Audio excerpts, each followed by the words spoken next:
Let's start with Plato's theory of forms. This is where Plato drops a bombshell. The world we experience with our senses, the physical world, is not the true reality. What we see, touch, and feel are just shadows, imperfect copies of a higher, unchanging reality. Think of it this way. Imagine you're in a cave and all you see are shadows on the wall. You might think those shadows are real because that's all you've ever known. But in truth, the shadows are just projections of real objects behind you. Plato says we're all in that cave mistaking shadows for reality. So what's the real deal according to Plato? The real world, the ultimate reality, is made up of forms, abstract, perfect, eternal entities. These forms aren't physical things. They're the perfect version of everything we experience in the world.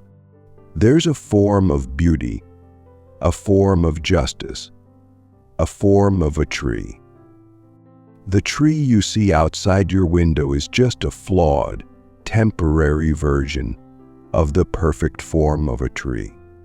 And here's the kicker: the only way to truly know anything is not through our senses, but through understanding these forms with our mind.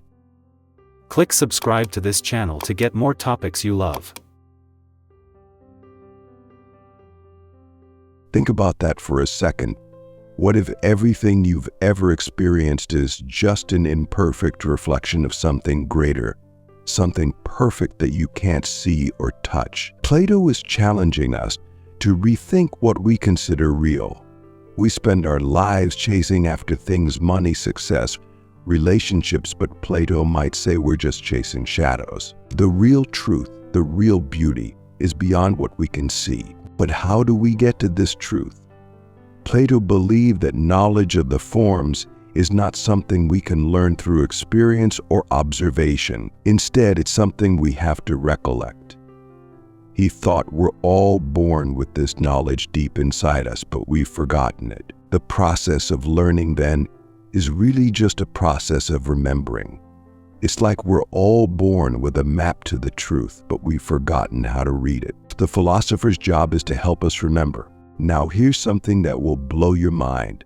Plato says the form of good is the highest of all the forms. It's like the sun that illuminates everything else. Without understanding the good, you can't fully understand anything else. Every action we take, every decision we make, is guided by some idea of the good. But here's the thing: most of us don't really understand what the good is.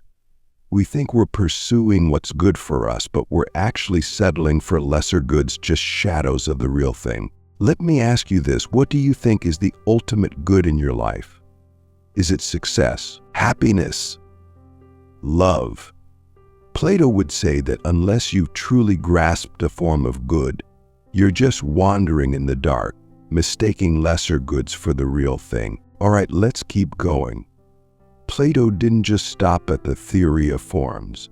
He had a lot to say about knowledge, and it's not what you might expect. Most of us think we know things based on what we've experienced. You might say, I know it's raining because I can see the rain. But Plato would challenge that. He'd say that's not knowledge, that's just perception. And perception, according to him, is unreliable because it's based on the senses, which can be tricked or deceived. True knowledge, Plato says, has to be about things that are unchanging and eternal, like the forms. Anything you learn through your senses is subject to change. One day it's raining, the next day it's sunny. But the form of good, the form of justice, the form of beauty, those things never change. So if you want real knowledge, you have to turn away from the world of perception and look inward, toward the world of forms. Here's where things get really interesting. Plato believed that most people live their entire lives in a state of ignorance, believing that what they perceive is the full extent of reality. He compares this to people living in a cave, watching shadows on a wall, and thinking those shadows are all there is. A philosopher then is like someone who has broken free from the cave and seen the real world, the world of forms. It's the philosopher's job to return to the cave and help others break free. But here's the catch: most people don't want to leave the cave. They're comfortable with their shadows because it's all they've ever known. Let's pause for a moment. Are you living in a cave? Are you mistaking shadows for reality? Plato's asking us to examine the foundations of what we think we know. When's the last time you questioned your assumptions about yourself, about the world, about what's truly important? This brings us to one of Plato's most famous ideas, the allegory of the cave. Imagine people chained in a cave, facing a wall, watching shadows projected from objects behind them. These shadows are their entire reality. One of them breaks free, leaves the cave, and sees the real world for the first time. He's blinded at first by the sunlight, but gradually he comes to understand that the shadows on the wall were just a poor imitation of the real things outside the cave. Now, when he goes back to the cave to tell the others, they don't believe him. They think he's crazy. Some might even get angry and violent, trying to keep him from disturbing their comfortable reality. The cave isn't just a metaphor for ignorance, it's a metaphor for human nature. Most people don't want to confront the uncomfortable truth that what they believe is just a fraction of reality. We prefer our illusions because they're familiar, but if you want to pursue real knowledge, you have to be willing to leave the cave, even if it's painful. And here's another deep question. What are the shadows on your wall? What illusions are you clinging to because they're comfortable? Plato is telling us that the path to real knowledge is not easy, but it's the only way to truly understand the world and yourself. So now let's talk about ethics, because for Plato, knowledge and virtue are deeply connected.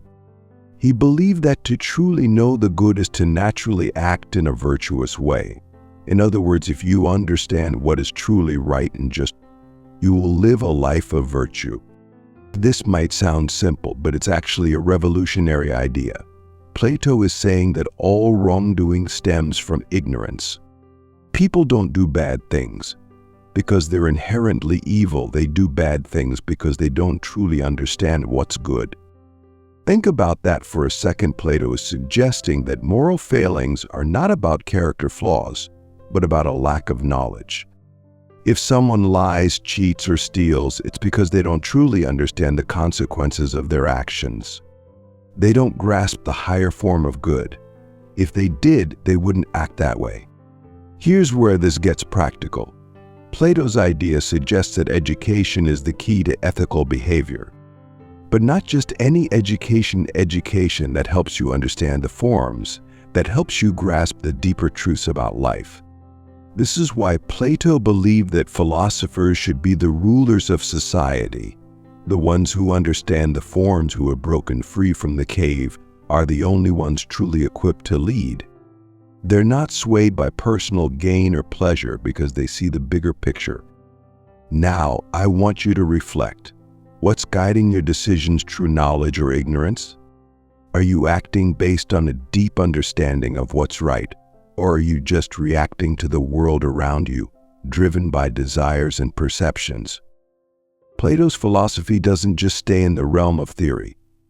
It challenges us to rethink our lives. Understanding the forms isn't just about metaphysical truths. It's about living a life aligned with those truths. It's about striving toward the good, not just for personal satisfaction, but because it's the right thing to do. In the end, Plato's core ideas, whether it's the theory of forms, the nature of knowledge and perception, or the connection between knowledge and virtue, are all about pushing us to think deeper, to question more, and to live better. So the next time you're faced with a tough decision, ask yourself, am I acting based on true knowledge, or am I still stuck in the cave, watching shadows?